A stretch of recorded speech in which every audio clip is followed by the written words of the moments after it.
nous allons un peu travailler sur les fonctions d'état. Donc, on va voir quelques propriétés des fonctions d'état pour les réactions chimiques.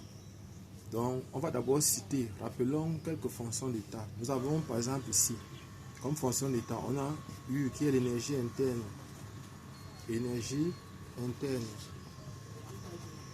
L'énergie interne, c'est l'énergie mesurée. Donc, delta U, l'énergie interne, c'est l'énergie mesurée à volume constant. C'est l'énergie mesurée à volume constant. On va voir H, c'est l'enthalpie. Enthalpie. L'enthalpie, c'est encore l'énergie mesurée à pression constante. C'est l'énergie mesurée à pression constante. On a maintenant la fonction S, c'est l'entropie. Entropie. L'entropie, c'est une grandeur qui mesure le désordre, mesure le degré de désordre d'un système thermodynamique. Et un système thermodynamique, c'est un objet qu'on étudie, qu'on est en train d'étudier.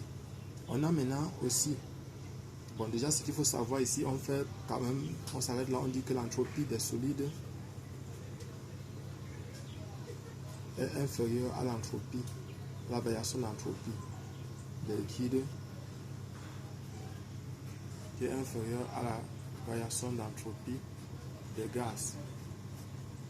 Donc nous pouvons dire comme ça. Et puis maintenant on va venir aussi dire, bon on va continuer, laissons ça, on continue. On va voir maintenant la fonction enthalpie libre, G. Enthalpie libre. L'enthalpie libre, c'est une grandeur qui va nous faciliter la tâche pour mesurer, par exemple, pour savoir si une grandeur, si une transformation est, donc delta G. On va dire ici que delta G est inférieur à 0, ça veut dire que transformation spontanée. Transformation spontanée.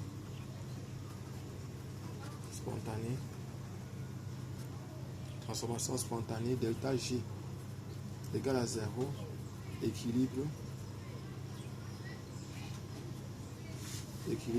ou état stationnaire. Maintenant, delta G supérieur à 0, ça veut dire que transformation non spontanée. Transformation impossible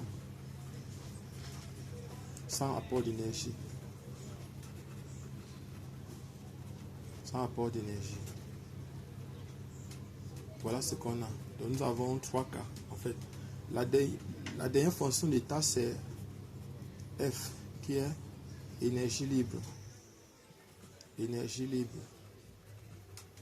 Et l'énergie libre, bon, en fait, concernant l'enthalpie, on peut écrire que G égale à H moins TS.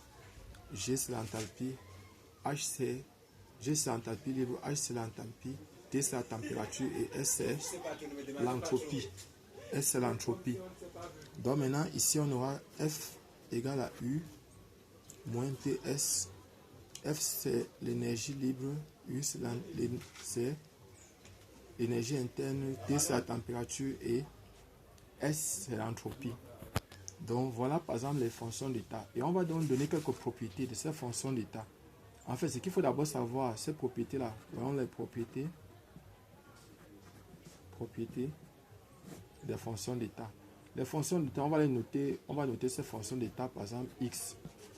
On va noter ça, X, la fonction d'état. Donc, les fonctions d'état là, d'état. La fonction d'état est une grandeur qu'on ne peut pas mesurer sa valeur intermédiaire. On ne peut que mesurer ses variations, c'est-à-dire instant initial moins instant final, état final moins état initial. Si j'ai une équation, l'équation d'une réaction par exemple, qui est de la forme A plus B qui donne C, alors ici j'aurai quoi? J'ai delta X qui est la grandeur. Et ici X de la réaction est égal à quoi? Donc delta X de la réaction de façon générale est égal à, donc on va dire que c'est delta X de formation de C moins delta X de formation de A moins delta X de formation de B. c'est-à-dire c'est la variation des fonctions d'état des produits moins pour le réactif. Voilà ce qu'on a de façon générale. Et si je permets, s'il arrive que je permette ceci, que j'ai plutôt C qui donne maintenant A plus B. Alors qu'est-ce qui va se passer au niveau de, j'aurai plutôt delta X moins delta X la réaction. C'est-à-dire que au niveau d'ici, l'entropie change directement le signe. Vous voyez par exemple ici c'est plus alors que ici c'est moins. J'ai simplement permitté.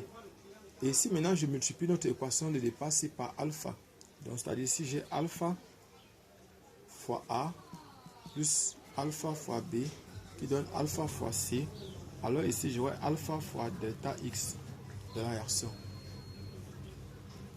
Donc en fait voilà le petit cours qu'il fallait que je fasse pour attirer votre attention sur les fonctions d'état. On peut avoir beaucoup d'exemples, c'est-à-dire la place de X ici on peut avoir la place de X ici on peut avoir par exemple ça peut être H, donc X peut être U, H, S, G ou F. Donc X peut être l'une de ces grandeurs-là, c'est-à-dire ça peut être l'énergie interne, l'enthalpie, l'entropie, l'enthalpie libre ou bien encore énergie libre. Donc voilà ce que j'avais à vous dire. Si cette vidéo vous intéresse, cliquez pour nous faire part parce qu'il faut qu'on vous ajoute beaucoup, qu'on vous place d'autres vidéos. Si vous avez des problèmes, vous n'arrivez pas à comprendre votre cours, faites-nous signe. Abonnez-vous. Abonnez-vous sur notre chaîne YouTube.